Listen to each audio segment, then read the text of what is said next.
Thank you for having me here. Thank you for inviting me, and thank you to all the participants who have come to see this presentation. I know it's August and a lot of people are on holiday, so thank you for making it. And I'll be talking to you about the ERC grants, a bit of generic information as well, and the novelties for Work Programme 26, which was adopted and officially published at the beginning of July, and for some novelties that we are foreseeing for 2027. And when it comes to the novelties for 2027, we have some information that has been published already, and there's some information that I will give to you in answering the questions from what I know from working with the ERC. So most of the information is factual that I'll be presenting, but where I'm supposed to give an opinion, that will be my opinion or how I see things unfolding in the future. So that's a disclaimer. That will not be the views of the Scientific Council, our Scientific Council, the agency, or the Commission. So having done that, I'm Dace Rambaka. I work for the ERC Executive Agency. In particular, I work on writing the work program, rewriting the work program, putting new elements in there in terms of what the council has decided. So my role is mainly to support the Scientific Council in establishing their work program and in setting new strategic and operational details into the new text. So I'm going to start with the budget. Just a sec, right? So the work program was approved by the Scientific Council already in March 2025, and then it goes, because it's a legal document, it goes through quite a lengthy process with the European Commission, and it's officially adopted as a Commission decision, and that was done in early July, and that allowed us to open our first calls already. So the provisional total budget is 2.7 billion. It's similar to what we had before, but this is not the total amount of money. There'll be a bit more money coming during 2026 from the associated countries, which pay in to contribute, as well as we still have a question mark on the Association of Switzerland, and they are supposed to sign in November, as far as I know, the association agreement. So possibly there will be even more money coming if Switzerland joins and has to pay the membership fees. So, but that's that. So that's what we know for the moment. And here's the provisional call calendar. If you followed our press releases, etc., you might have seen it. So here we have the call opening dates and the deadlines. 2 of our calls are open for applications. That's the starting grant and the Synergy grant that opened just in July with deadlines in October and November. This is the provisional budget that we think we will have as of now, and this is roughly how many grants it can fund. So now I will go into the novelties of Work Programme 26. And if you are familiar with the general ERC novelties, you probably know. If you're not, then perhaps you can ask questions later on, and I will elaborate. So here, the first novelties are eligibility extensions. For starting grant and consolidated, you have, as you know, so that this eligibility period or eligibility window. So that means years after the PhD in which you have to fit in. And you can get an extension for this period. So you can extend this period if you, for certain reasons, and they are all documented in the work program and the guide for applicants. But there are some new things that one is we made clearer things like parental leave. So before you had maternity and paternity leave. With certain countries, you have also parental leave. And in certain cases, that can be added to your maternity or paternity. And so this we made clear. So this doesn't change the existing rules on maternity and paternity, but this could be another sort of reason for extension. The second one, which is a new one, which we introduced, is gender-based or any other form of violence. So people who have been victims of violence and had to take time off work for that, they can also get an extension to this period. We also submission restrictions. As you know, submission restrictions are if you have participated previously in our course.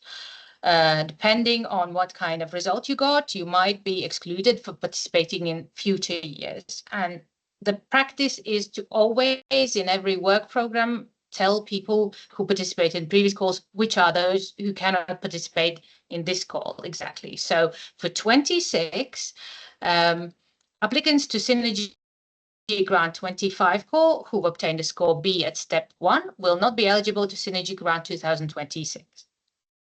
Also, this other second resubmission restriction we had before, so people who already have grants, and this applies to people who already have an ERC grant. So the normal rule is that you can apply, if you want to apply for another ERC grant and you already have one, you have to be in the last 2 years of your project to apply again by the call deadline. But there have been certain cases where you meet this rule, and then subsequently there's something happens that makes it necessary for you to extend your project. For example, you have some equipment going is functioning, you lose some of your results, one of your core team is falls ill and stuff like that, and you have a really urgent reason to extend the project, which would make which upon calculation would mean that you are not within 2 years of the call deadline, because suddenly your project is longer. So in certain cases now you will not be excluded from submitting a new application, provided that this new application had already been submitted when you asked to extend your original project.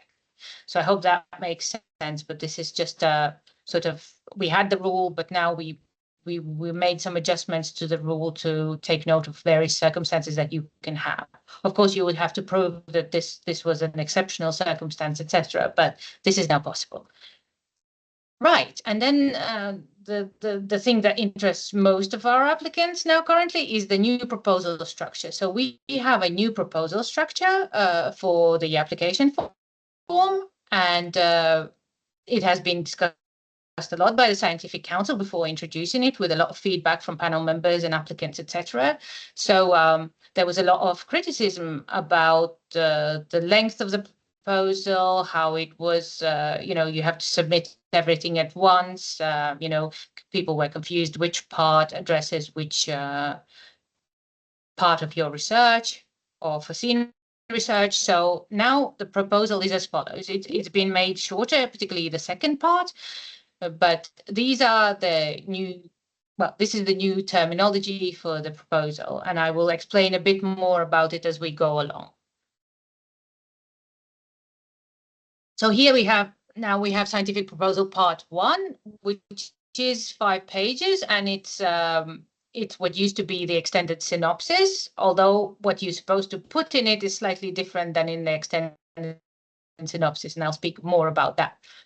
Then you have scientific proposal part 2, which is 7 pages now. It used to be 12, so that's what is part B2, what was referred to part B2. Then you still have the CV and track record, which is 4 pages, resources and time commitment, up to 2 pages for normal grants, more than 2 pages for Synergy.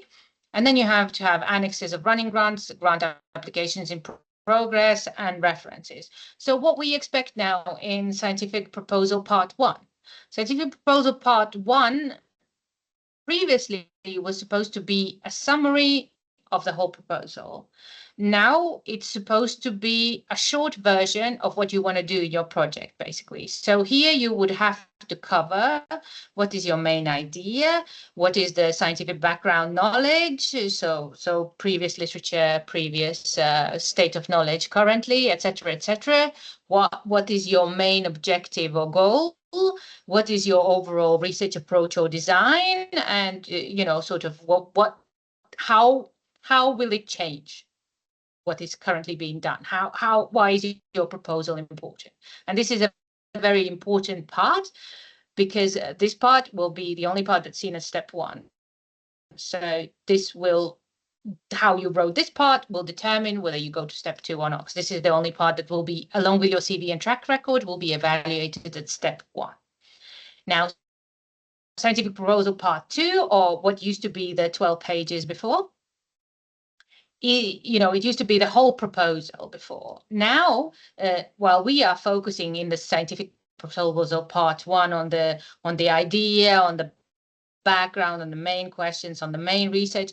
Part 2 is meant to be an outline of how you're going to implement your project. So this is where you will go into methodology, deeper into what you specifically are trying to do. And the overall idea here is that once you reach step 2, when the evaluators see both part 1 and part 2 together, they fit together like pieces of a puzzle. So of course, because, you know, you have to structure part 1 in a way that, you know, can be read as a standalone in step 1, there might be some overlap. I mean, you know, the general idea, I'm going to do it like this, etc. You know, and in part 2, you will elaborate. Of course, there will be slight overlap, and you might have to have a different reference list as well. But in general, you know, you should keep the overlap to a minimum. Okay, and now we go in. So this is a visual representation between the new proposal structure and, you know, you have a template application form where the terminology is slightly different. So in the template, you have part B1, you have part 8 with part A of the application form, which is administrative information, part B, which is split into 1 and 2, and part B1 is actually the part 1 of the scientific proposal and the CV and track record. So, and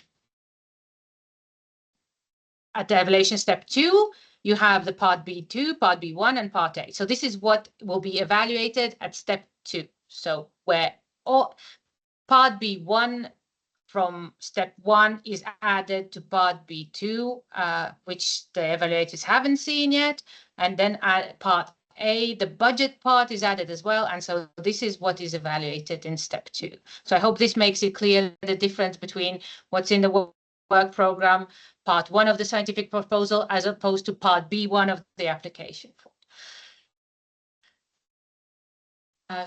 And here's the evaluation process in briefly. So as I said in step 1, panel members, so we have different panels. Panel members will look at the scientific proposal part 1 and the CV, which is B1, part B1. And they will assess it remotely, and then they will come to a panel meeting together, and then they will decide which proposals are rejected and which proposals are retained for step 2. We get a lot of questions about a scoring we introduced, I think it was in the last work program, about the A not invited.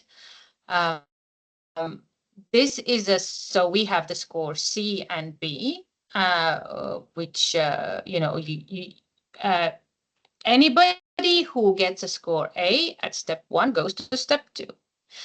But then for panels which have more than 44 proposals, which is the maximum that can be passed to step 2, now get an A not invited score. So this, while we cannot evaluate them in step 2, this ensures that these applicants, whereas previously, if you were below the threshold, you would get a B or a C. Now, because there's oversubscription, if you are below the 44, but the panel has judged that your proposal good enough to pass to step 2, you will get an A not invited, which means you will not face resubmission restrictions the next year, as opposed to the Bs and Cs that do. So once you get to step 2, and you had score A invited, that's what it means, the panel members and remote reviewers. So panel members will contact remote reviewers. They both will assess remotely for proposal. Remote reviewers only assess it remotely, but they send in their reviews, and then the panel members read their own reviews, each other's. So then they read the remote reviewers, and then they discuss them in a panel meeting, and they also invite the participants to an interview in starting COG and advanced grant. So this is mainly for starting COG and advanced grant. Synergy proposals have a slightly different evaluation procedure in 3 steps, but this is for the main grants, actually. And so then you either, after this step 2 meeting, they decide either the proposal is rejected, so it's not of good enough quality, or the proposal is what we call suggested for funding. So there's kind of sometimes this misunderstanding. So the panel makes a decision of whether the proposal is good enough to be funded, and then it's obviously there's a ranked list, and if we have enough money, we will fund it. So sometimes people are confused by the messages they get. They say sometimes they get one message saying, "Oh, your proposal is good enough to be funded," and if we have money, we'll fund it. So, but that's true essentially. So those proposals who then get invited to sign a grant agreement, they are funded, and the other ones are what we call the unfunded days, for which you also have other opportunities and schemes. So and this is the feedback you get. So here, once again, the novelties for those who know the evaluation process from before. So once again, how it's evaluated now, it will be the assessment of scientific proposal part 1, CV and track record, or the B1 in the application form now. The novelty is feasibility of the scientific approach will no longer be assessed at step 1. And I'll talk about it a bit more in the next slides, because when you signed up for this workshop, some of you, had the opportunity, well, all of you had the opportunity, but some of you asked some questions, and you asked, well, what are the evaluation questions, etc. I will go into that. Before, there was an evaluation question on feasibility, but it's no longer there, and I will explain the reasoning and give all the other evaluation questions as they stand now. So feasibility now will not anymore be assessed at step 1, because also we ask you in step 1 in scientific proposal part 1, we ask you to give us the general idea, and the bulk of the implementation and the details go in step 2. So this is where feasibility then finally will be assessed. For synergy grant also, we had a question about the combination of scientific approaches and why it's beneficial to have a sort of synergetic approach. That also pertains more to implementation, so that will also be assessed now in step 2 for synergy grant. And yeah, and in step 2, as I said before, we will assess all the different parts of the proposal. And here are the kind of evaluation questions. They haven't changed much from previous years, apart from removing feasibility. So we assess ERC proposals on two things. So excellence is obviously the main thing, the main criteria, but to make it more concrete, we look at the research project and we look at the principal investigator. And research project takes precedence. So here are the questions that we ask our evaluators at step 1, and this is on what your proposal will be judged. So first, to what extent does the research address important scientific questions? To what extent are the project objectives ambitious and will advance the frontier of knowledge? And for synergy grants only, so this is question for synergy grants only, to what extent does the proposal go beyond what the individual principal investigators could achieve alone? So looking for synergy. For principal investigators, is the same questions in step 1 and step 2. And it is, to what extent has the PI demonstrated the ability to conduct groundbreaking research? To what extent does the PI or PIs in synergy grant provide evidence of creative and original thinking? And to what extent does the PIs have required scientific expertise and capacity to successfully execute the project? And for synergy grants, as I mentioned before, now it's in step 2. To what extent does a group demonstrate it brings together know-how to address the proposed research questions? So what are they doing that cannot be done by the PIs alone? Why is it important to have a group with these kind of combination of expertise?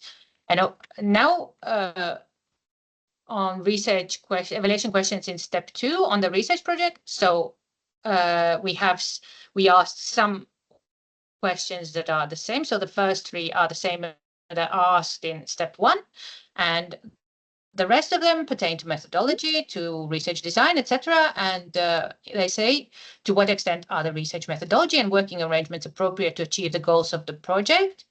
To what extent are the timescales and resources adequate and properly justified? And for synergy grants, to what extent do the principal investigators succeed in proposing a combination of approaches, etc.? So here, as you can see, I mentioned that in step 1, you don't have any more feasibility question, but here you have a question on research methodology and working arrangements, and that is where probably, the panel members will, assess also feasibility implicitly. if you are curious about how exactly does the evaluation take place, we have a document called Guide for Peer Reviewers. It still has to be updated for the peer review of 26. So the version that you can get online, and it's publicly available on our website and also in the funding and tenders portal, is from 24. So, but we'll soon have the 25 version for this year's evaluations for the peer reviewers. So this is a guide for peer reviewers that explains the panel members and the remote reviewees what they are supposed to do and how they're supposed to do it. And we make sure that our evaluation is impartial and everybody is assessed the same way. So these are guidelines for them. So if you submitted a proposal and you're wondering how it's going to be assessed, you can have a look at the guide for peer reviewers, and then you will get a better idea of how they are asked to assess you. So, and we are trying to be completely transparent about that because we care about our peer review process and we want it to work as it was intended. So another novelty is that you probably know, and also this has been publicized as well, we've always had additional funding that you can apply for. So you have the standard grant size, and then you can apply for up to another $1 million in additional funding. So in the past, it was if you have significant startup costs, or you have expensive equipment, or you need to use large facilities that you don't have and you're supposed to sort of outsource, or if you have large fieldwork costs, etc. Now, that is still there, and for researchers based in EU member states, associated countries, associated to Horizon Europe, these costs are still up to 1 million, but as of 25 work program lately, for those coming from outside of Europe, associated countries, if they want to do research in Europe, they can get double the funding, so up to 2 million in additional funding. Of course, it's based on necessity. You have to substantiate why you're seeking additional funding. You have to tell why it's necessary to achieve the project objectives. The only thing that has changed is now we don't have predefined subcategories. So the categories I just mentioned, startup cost, equipment, field work, access to large facilities, these are now given as examples, but if you have another need doesn't fit within these examples, you can argue your case that you need funding, and you can tell us what it is for. You don't have to say this is for XYZ as defined in other categories. You can explain it yourself, and we'll judge whether to award you this funding based on your justification. So it's up to you to define the purpose for which you request this funding. You have to justify it in the proposal, and the panel will assess it, and they will decide whether you get additional funding or not. And this is both the same for actual cost models, so they're starting in a consolidated grant and lump sum in advanced grant and synergy. So what else? So we also have the proof of concept grant, which is the proof of concept scheme that we have for people who have found applications for their research or would like to explore the application of their research, of their ERC grant in particular. This is for ERC grantees only.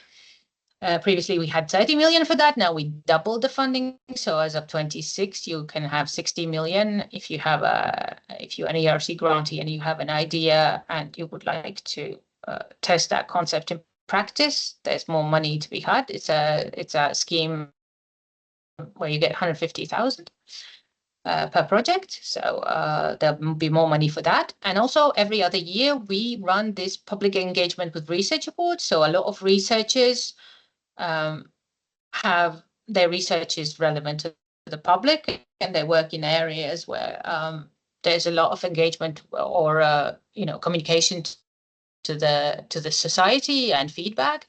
So we have an award for that. So people can apply to have their project recognized as a great project where science meets society, and we will have 8 prizes worth of 10,000 euros each this year. It used to be, I think, 6 prizes the last time. So every 2 years. So this is another opportunity for our ERC grantees.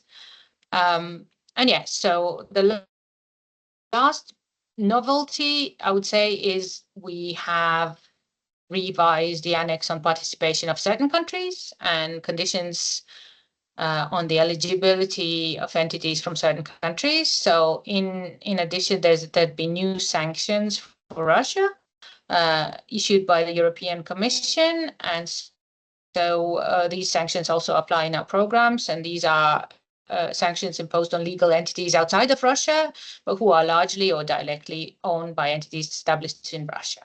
So they will not be able to participate in our programs. And also we have some special measures now that will be applicable to non-associated third countries in the synergy grant call for very specific topics in the interest of EU economic security. So this is, third countries, which are obviously allowed to be one of the beneficiaries in a synergy grant. So, and we announced some other changes recently. So President von der Leyen announced as the Choose Europe conference in Paris that we would like to launch a new grant scheme for the ERC. It was called the Super Grant. Now I think the name will be ERC Plus. So, and currently we are working on the details of this new instrument. It will be a 7-year grant, so it will be much longer and up to, I think it's 7 million now for those 7 years. The scientific excellence will still be the main criteria for this project. It will be open to researchers in any field of any nationality as we have now. So it will be not restricted to any particular group. It's envisaged to be a lump sum grant, but it will not have additional top-ups. And it's accessible to all researchers of all career stages. So, and focused on an individual-led project as opposed to synergy grants. It's meant to be a one main PI project. And another novelty that I'm sure we've spoken about, and this is another opportunity, and we get a lot of questions about it now, for Work Programme 27 now, that will be published next July, and the course will start in 2026. The Scientific Council has decided to introduce new eligibility windows. And for starting grant, these will be 0 to 10 years after successfully defending their PhD. Well, now is 2 to 7, and it will be 0 to 10. And consolidated grant applicants will be able to apply 5 to 15 years after successfully defending their PhD. Now it's 7 to 12, but these windows will be extended. And as you can see, these windows will overlap. So it will be up to the applicant to choose which part, like if they are eligible for both starting and COG, they will be able to choose which program to apply to. And we will leave that choice up to them. At the same time, the Scientific Council has also decided that the researchers shouldn't be awarded more than one starting and one consolidated grant during their career. So you can then apply to advance and synergy. So those you can have several, but from 2027, starting grant and consolidated grant, you will only be able to have one, given the extension of these windows. All the other rules for extension, like maternity, paternity, long-term sickness, military service, those remain the same. Those will remain the same. That's the idea. Of course, we will only have the final rules once the work program is published. But this is how we are envisaging it now. We also have, where can you find more information if you're curious? So obviously, you can contact our dear colleagues at the NCP. They're doing a great job, and they're in touch with us, and we inform them about the novelties as well. So that could be your first point of contact. Of course, we also have extensive social media presence, a lot of guidance materials. So on the tenders portal, you can find an application forms. You have a guide for applicants, you have the work program, you have the guide for peer reviewers. We made some videos on our YouTube channel, ERC classes, where people explain to you what happens during evaluation, how to apply, what's asked at the interview, etc., etc. Also on our YouTube channel, you have a webinar recording, a webinar that took place exactly on this topic on the 10th of July. So you can re-watch it, where my colleagues answer questions that people asked, just like here. And if you're curious, you can go have a look.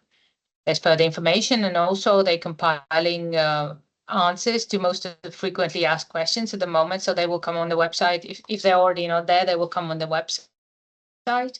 Also, we will have another webinar in September, and I think that one will be more geared towards host institutions. I think it will be more focused on the budget and the kind of nitty-gritty rules of putting together your proposal as opposed to the scientific part. But you're welcome to follow us on all our social media, and it will be announced, and you can sign up for that and ask your questions. And of course, we have our colleagues here who always you get an email address provided for every different type of call you're applying to, starting, consolidate, advance, and you can always write to that email address if you have a very specific question about your personal circumstances.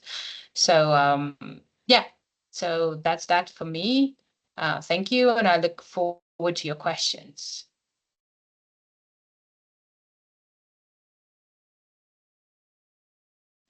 Thank you so much, Dace, for this presentation of all the novelties in 2026 and also the novelties that we can look forward to in 2027.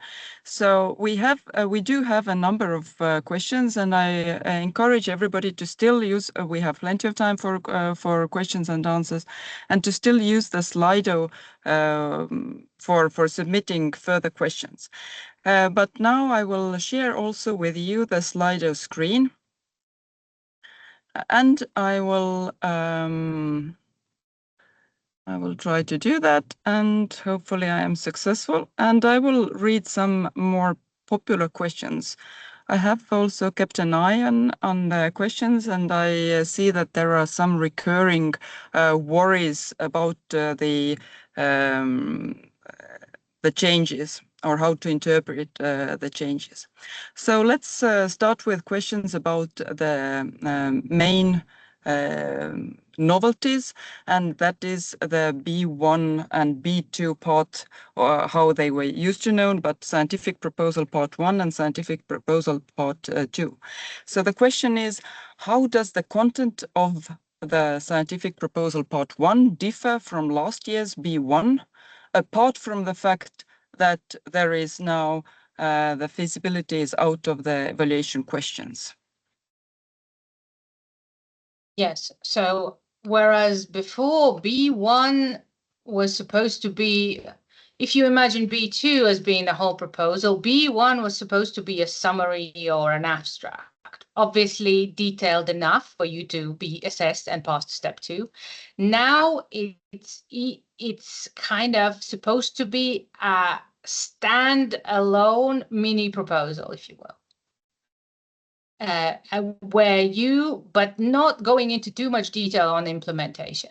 So you would cover what is your idea, why is it ambitious, why is it novel, what research has been done so far on this, who's done what, so like literature review, etc., what is the state of the art, etc.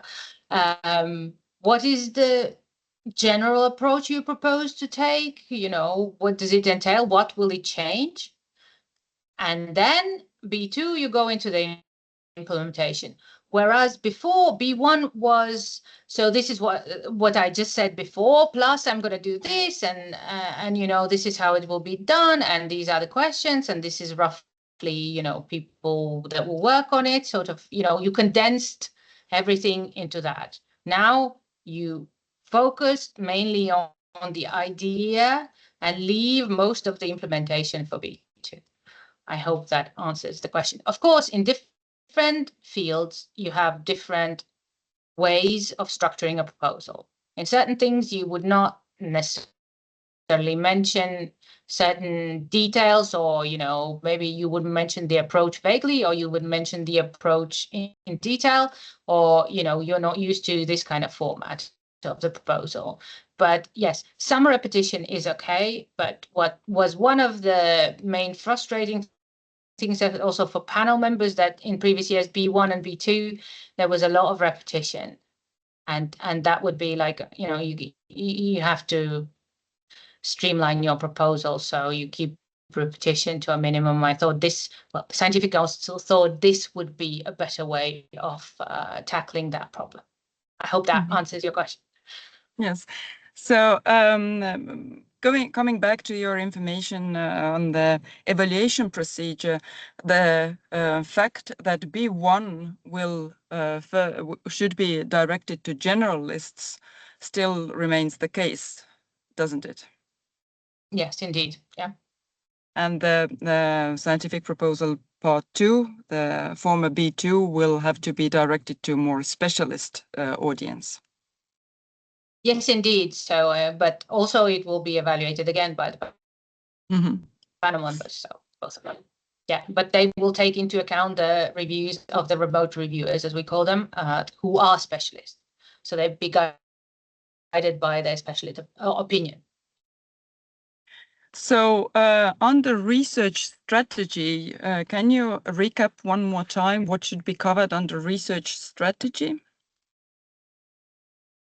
Well, there's different names that people use for research strategy. You could have, say, broad methodology. It doesn't have to be all things of methodology, but research strategy, the overall one, without going into too much detail about what equipment would use, what materials, what kind of focus groups or whatever, or others call the research approach, or other disciplines call it research design. So yeah, so this is the basic overall scheme of things of how you gonna approach the question and why you gonna approach it this way as opposed to some other way that's out there. So coming to the things that have to be included in the proposal, of course, applicants have to specify their budget, and this is a general question, not directly related to the changes in 2026, but generally about the budget. So when requesting this additional funding element for the budget for equipment, is it necessary to provide and compare different price options from the market in the budget justification?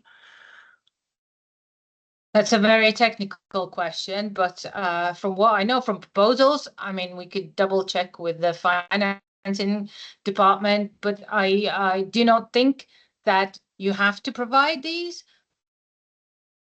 Of course, it helps you when panel assesses your request that roughly, first of all, how much it costs, and maybe give a price range. And also what's important that in the budget, you pick a figure. It might be a bit more than, it might be in the middle of the range, but the budgets are awarded based on a figure. So you say, okay, this is the ceiling, I'm going to give the ceiling.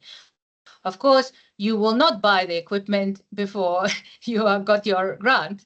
And, the prices might differ at the time you submit your proposal and at the time that you actually might need the equipment. So I think these questions are more addressed at the time of granting, so that it will be looked again. But for the purpose of evaluating and for the purpose of awarding you the budget, it's important to have a range or a realistic figure. About the changes that are waiting for us in 2027. So many people have been a little bit confused about these overlapping rates. And now the question is, isn't there a risk that these overlapping eligibility periods will actually significantly increase the number of starting grant applications and reduce the success rate? Yes. So first of all, the reasoning behind this change was a way of acknowledging that for different disciplines in the current and contemporary research, you have different periods and different career paths, different length of career periods in different scientific disciplines, where for some people, they're quite independent already once they finish their PhD, they're publishing independently, they etc. And there are people who go through a career of 3 postdocs, etc., etc. So to cater for all these different groups, we extended the periods and also made them overlapping so that people can better choose their own path and can judge better where they fit in. So on the one hand. On the other hand, of course, the Scientific Council, when they made this decision, they're fully aware that there is a risk that our starting grant applications will increase and then the success rate will be reduced. Yes, we are absolutely aware of that, but we hope that it will be, so it will stabilize in the future. So. Yeah. Thank you. Yes, indeed, the different career paths are to be taken into account, but hopefully also the fact that one person cannot receive several starting grants anymore, it will also help to mitigate for this potential risk. Yes. So now, again, quite a technical question. So we NCPs, we also sometimes get questions, can I submit different letters of support from the application? So there is probably a very simple and clear answer on this. Yeah, well, you can, but it's not necessary. The letters of support, we only need the host institution support letter stating from your host institution stating, or future host institution, doesn't have to be your current one. I mean, you can have a project, envisage a project with another institution. So the letter that should you receive a grant, they will support you in this grant. So that's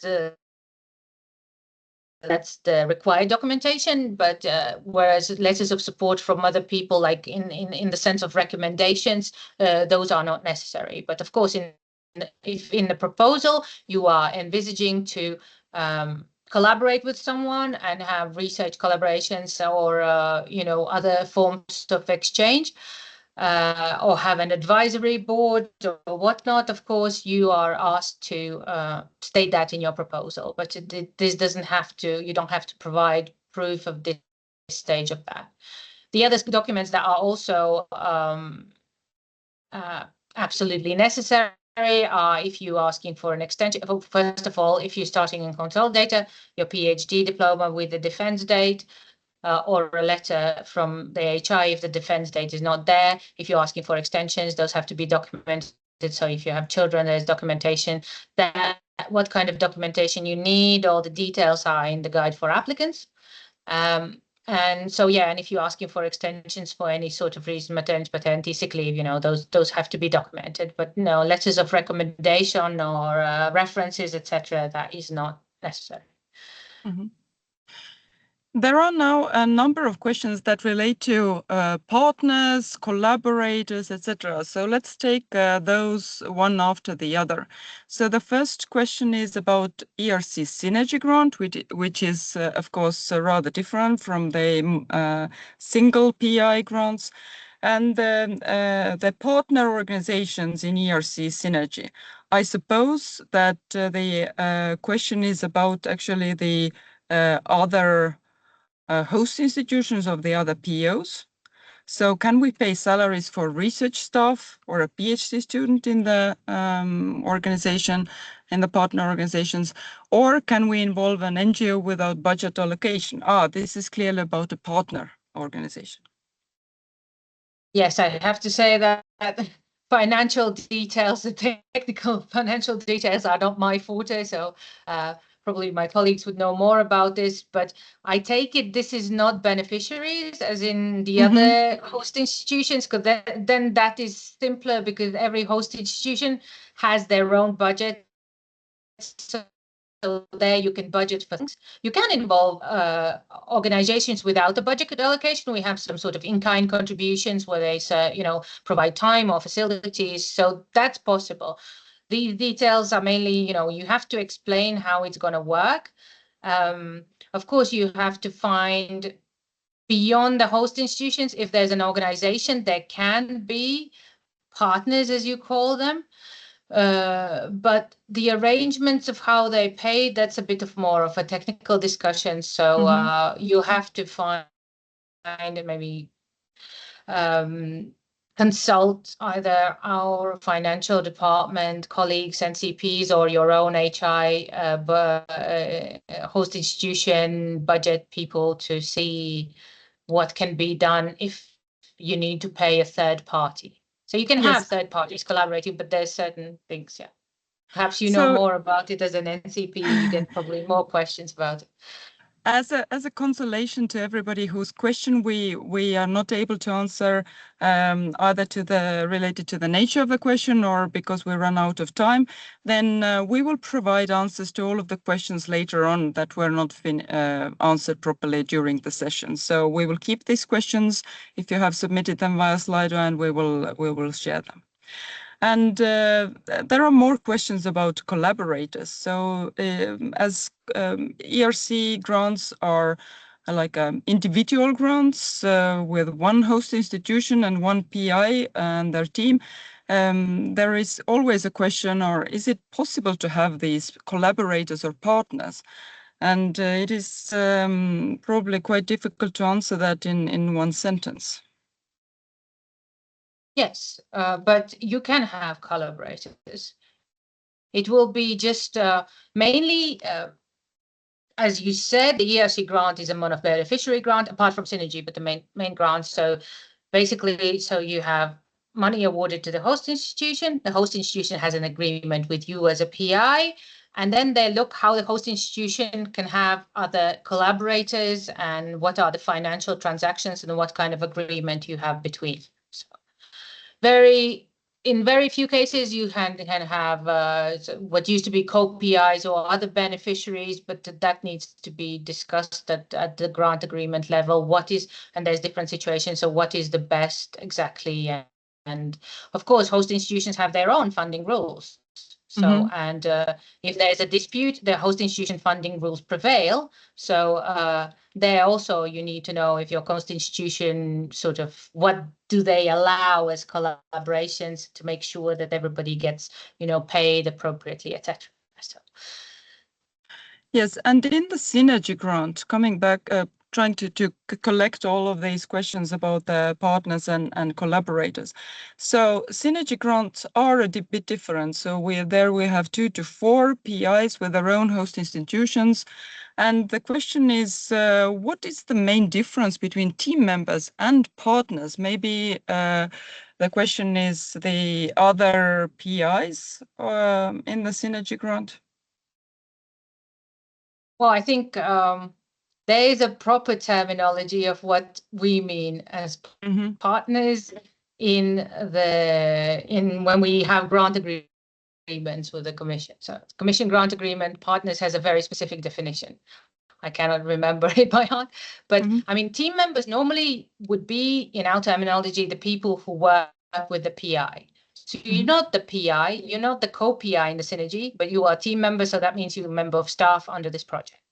So partners normally would be somebody who doesn't work for the host institution that has signed the Synergy grant agreement, so that are not identified. So, and those will have to sign accession agreement, I think it's called, to collaborate with the project. And there it will be sort of outlined how their collaboration will take place and how they get paid on this. So, but there is a difference, and it's quite technical, but that's how I see this question. So when you ask me that, I would say team members are the people who are not the PIs, but take part, because PIs have some specific obligations under the grant agreement. So towards the host institution, towards the commissioners implementing the project.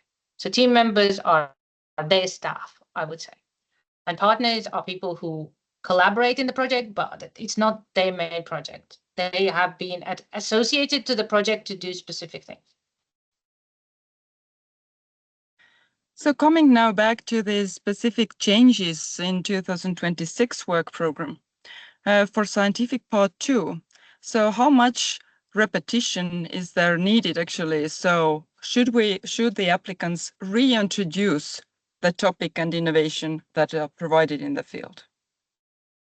You can, but if you're referring back to something, you can, but I would try to limit it unless it explains in detail your implementation processes, because you have to remember that part 2 is read with part 1 together. So whereas part 1 is read standalone, when you get to step 2, they will read part 1, part 2, and the budget part all together. Mm-hmm. So they will see what you have already mentioned. Of course, it helps if you read it through and you see, okay, I need to loop back, as they say, to what I said before to strengthen my point, but you don't have to duplicate it. Yes. So minimize duplication, repeat what is necessary, and remember that people will be reading the scientific part 1 and 2 together, so they have these 2 documents to consult at the same time. Now, regarding the PhD defense date that was changed some years ago, that now the eligibility is calculated based on the defense rather than the issue date of the PhD certificate. Now, these certificates across Europe are very, very different, and we hear, as NCPs, we hear from the ERC agency that having clear document about the defense date is still a major problem with the ERC applicants in the granting phase. So the question is, if the document, if the diploma does not very clearly say that it is a defense or issuance date, does the applicant need to submit a separate document confirming the PhD defense date? Yes, they have to. So, and this can be letter from the issuing university or letter even stating, okay, if the issuance date and the defense date can state also they are the same, but we need to have a document that says that, yes, this was the date where the PhD was successfully defended. Yes. Yes. So there has to be a very, very clear note on the certificate about the defense date or an additional document. Indeed. So now some questions about the specificities of evaluation. And this is also a very popular question, as we as NCPs also get this question. So when people are choosing their panel, they want to submit to a panel that gives them the best chances. So can you go over the information again, how the panels and the budget and the applications invited to second stage relate to one another? Yes. So on our website and on the website of the European Commission, on the Horizon website, you can have dashboards where you can see actually how many people have applied. And we also have our information system called ERS. So there you can see how many applications have been submitted. We don't have, because A invited was introduced a couple of years ago, I don't think we distinguish necessarily the A invited and A not invited in these statistics. Of course, if you see by panel information, then you know, when you have a lot of applications, there are panels who have a lot of applications, and you will see them on the dashboards. Those are the ones that are most likely to award A not invited, because to be awarded an A not invited at step 1, the panel has to have at least 44 applications that they want to pass to step 2, and they don't have to. Even if you have a big panel, this is the maximum, and any panel now, the maximum they can pass to step 2 is 44. So for those panels who are very large, and have 44 or beyond applications to pass to step 2, those will be the ones awarding a not invited. If you have a limited number of applications and you think you only have 20 that you would like to pass, you will not give out an a not invited. The rest will be B's and C's. How many? Well, I've seen statistics. I don't remember them by heart, but a not invited was introduced recently. And since 44 applications for step 2 is quite a lot in terms of evaluation capacity, etc. There's the large panels who will award them, but there I haven't seen many. Mm-hmm. So there's not that many projects where the panel thought, okay, we will pass them to step 2. So in big panels it happens, but it's not very common. Yes, I confirm that information that was shown to NCPs was the same. The A not invited was very rare. And also, can I add from my side that the best fit where the topics of the panel should be the main concern, because the budget anyway is divided proportionally to the number of applications submitted to that panel. So statistically, the chances of succeeding are similar or exactly the same for different panels. Indeed. Now, a more complicated question about how to present your research. So, how are research interventions considered if intervention is needed to give strength to data, like a follow-up in social sciences? I'm not a social scientist myself, so I'm not sure that I understand fully this question. How would you interpret this question? Well, I've done some social science, but I don't know. Maybe people. I guess it's about methodology. So,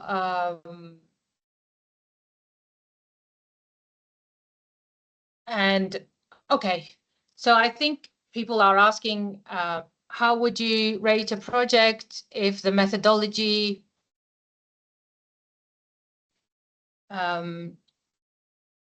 if you have already some data, but you would like to do different methodology, or whether some people ask one question, maybe that's what it is. Some people ask, how do I need preliminary data for my proposal to be successful? That's not necessary, but of course, if you have a case and you have some preliminary data, that's always good. So now, if you have the data and you need a new methodology to check whether this data used with a different methodology gives the same results, that is also possible. But every project is considered within the discipline, so I wouldn't be able to say necessarily what I would be, what is the case in yours. Maybe you can write another slide or question like to make it a bit more explicit. But what I would like to say is that, of course, the main thing is if you have a proposal, if you have an idea, the justification of why are you doing something and why you're doing this way as opposed to another way, and what is it contributing to the state of knowledge, that is always important. So as long as you can justify your proposal, I think that will go a long way in proving its worth. Mm-hmm. Now, coming back to the panels and the projects that are invited to stage 2. So statistically, what is the percentage of projects that move on to stage 2? We heard that 44 is the maximum number per panel, but usually what is the statistical percentage? Oh, it's about 33%. It's about 1/3. Yeah. So 1/3 of proposals roughly move to step 2. What is the approach to interdisciplinary research? It is sometimes quite difficult to choose a panel for a mono PI project, because research can fall between different panels. So what approach does the ERC usually take in these cases? So first of all, in the application form, so first of all, we are guided by the applicant's choices in the evaluation. So when the applicant first of all, in the administrative part of the form, the applicant can choose a panel. The applicant can choose a secondary panel that is not the same to indicate that their domain, their interests are lying in different fields. And if they indicate a second panel, then what normally happens, the ERC, that panel, the primary panel will be sent the proposal, but then they will ask for a review from a member from the other panel they have indicated, just to have the disciplinary coverage. So that's one thing. Also, if you feel that your proposal is interdisciplinary, I think there was a text box where you explain in the application form how is it interdisciplinary and what is so special about it. And obviously in your proposal, you are asked to substantiate, how marrying these two disciplines and the research that you are doing will lead to novel knowledge. Also, there's two scenarios that can happen if you do that. So you submitted it with two panels. So first of all, the first scenario is that, which is most frequent, is that they will seek a review from the second panel for your proposal, and then during step one. So this is they will ask a panel member from another panel for a review, most likely. Or if they don't have the expertise in what they think is the main proposal in their panel, they might transfer it to another one. But that is both agreement of both panel chairs then, and it is a more uncommon process, I would say. So so these are the two outcomes that could happen. But they will definitely take that into account and make sure that there's enough reviewer expertise to cover both sides of your project. Thank you. And a follow-up question. For example, if the application is about gene editing and there is a keyword like this in both LS9 and LS2, what should be the best approach to mention both, or to just focus on one of these two? Probably it is possible to go both ways, depending on what are the details of the project. Yes, you could do both, but here I'm not an expert in gene editing and I don't know the specific keywords. Also, I would not be able to assign them to a particular, panel, who, like, if you give me a proposal and said this uses gene editing and there's two, I wouldn't know. Maybe you should talk to some colleagues that probably have done it before. The other thing that I would suggest is you consult because we publish the list of our panel members. You consult the list of panel members and see how much expertise in that particular field or this subfield or is in that panel. And I think that would make your decision easier. When you see how many people, how many reviewers could possibly understand the project, or you look at the LS9 and LS2, see what kind of coverage of expertise they have, and see, also, if you put both, probably you get a review from the other panel, like I explained in the previous case, from somebody. So it depends where most of the expertise is, and then you decide whether it's necessary to have the other panel indicated on your application. We have one more question about synergy, and the wording is, can more than two partners participate in a synergy grant? Probably the question is about more than two PIs and the respective host institutions. So can you rephrase the main characteristics of a synergy grant? Yes, so the synergy grant, you can have 2 to 4 PIs working on a project, And those PIs will, there will be one PI that is sort of the main contact point, or what we call the corresponding PI. So and his host institution, and then the other PIs can be either in the same host institution. You can have a project where you have up to 4 PIs, but most of them are in the same institution, or even all of them are in the same institution. So yes, so that's the PIs, that's the individual running the project at the host institution, or several of them. So if that's what you mean by partners, yes, you can have more than 2, but not more than 4. Then there could be other organizations that help you out on the project on a different status, but obviously they will not be part of the standard grant agreement. So they will not be full partners, if you will.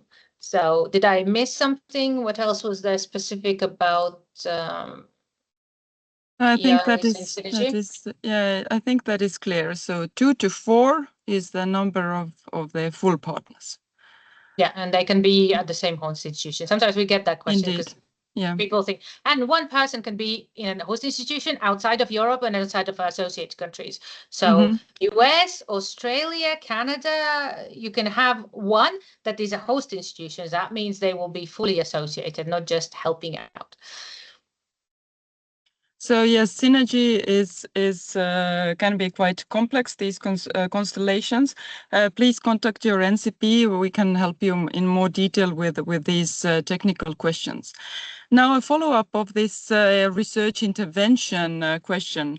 The original question is now amended with this information that what is meant by research intervention is not considered basic research, but is like a feedback, I suppose, to the or action resulting from the research. Can it be included in the ERC application? So, for example, doing something with the result of the information that is obtained via basic research. Oh, yes, I think so. I mean, you have your research project, and a lot of applicants tend to also include, it's not absolutely necessary to, in our scheme, to provide, prove impact as in some other mission-oriented projects, perhaps, or to prove that you will also have feedback from society, or it's a societally relevant project, or it has a greater good beyond science. But yes, if you have done your project, you are welcome to, within the constraints of the proposal, and you have to see how much space you want to allocate to that, what kind of, broader benefits it will bring.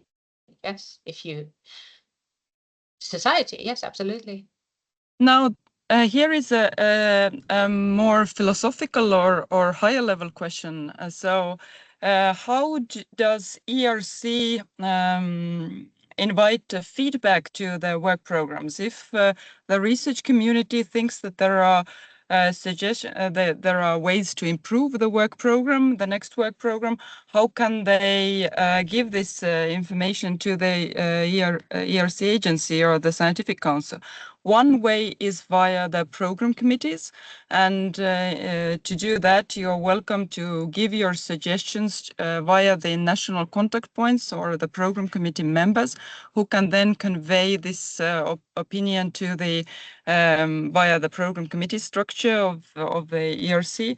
But other ways how researchers and research community can give you feedback about work program. Yes, there's one way you mentioned it, the official channels. We also have our scientific council at the ERC, and they frequently go to countries like they did to Estonia and Lithuania. They meet stakeholders. They also go to events like conferences in their particular fields, and they're always receptive to feedback from their peers in research. So you can do that. You can write to the agency as well, and we will transmit the feedback. We have some contact forms, but then we also have some direct channels. You can use social media as well. if you feel strongly about something, you can use social media. We follow our social media channels if you want to start a discussion, a broad discussion as well. So yeah, there's a lot of different ways, and we always look forward to feedback. Also, if you're participating as a reviewer or panel member, there's other mechanisms for you to give feedback. All panels are asked at the end of the evaluation to give feedback on how they perceive the process, what could be improved, and that also finds its way in the work program. And yes, so these are the different ways. You can always write, you can always contact us. And you can use the national contact points as the tool also to facilitate this more formal feedback via the program committees.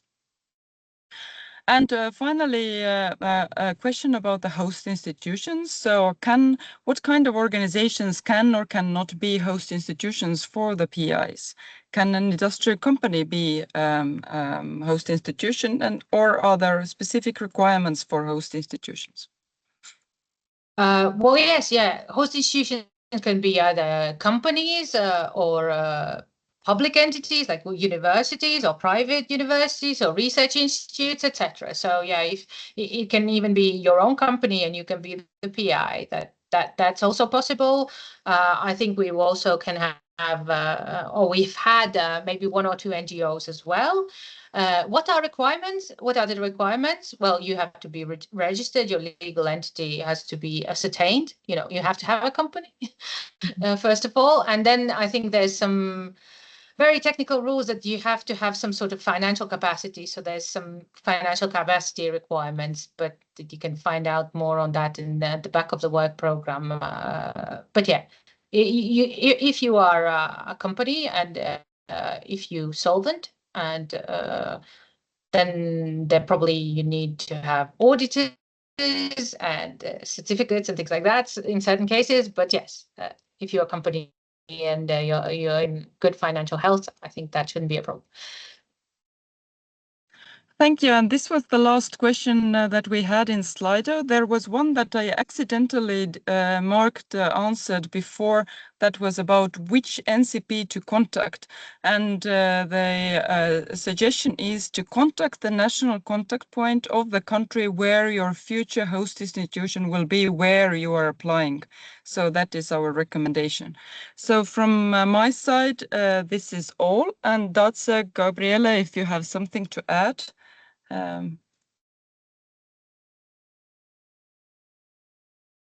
Not really, but I just wanted to add that yeah, I'm more than happy to help and to answer all of your questions. And we will send the presentation of Dace Rambaka, and so if you still have any questions, don't hesitate to ask any of us. Yeah, and from my side, I would like to thank Dace for such a brief and informative info session, which I hope that will help our participants to prepare well. And thank you very much for explanations to our questions, which participants made, because we received some of these as an NCP. So today's session was very worth to them to hear like the answers from the first hand, you know, from ERC. So thank you very much from my side. Yeah. Thank you. Thank you for having me. So while we are closing the session, I am going to show the link to our feedback form, because we need your feedback, not only about the work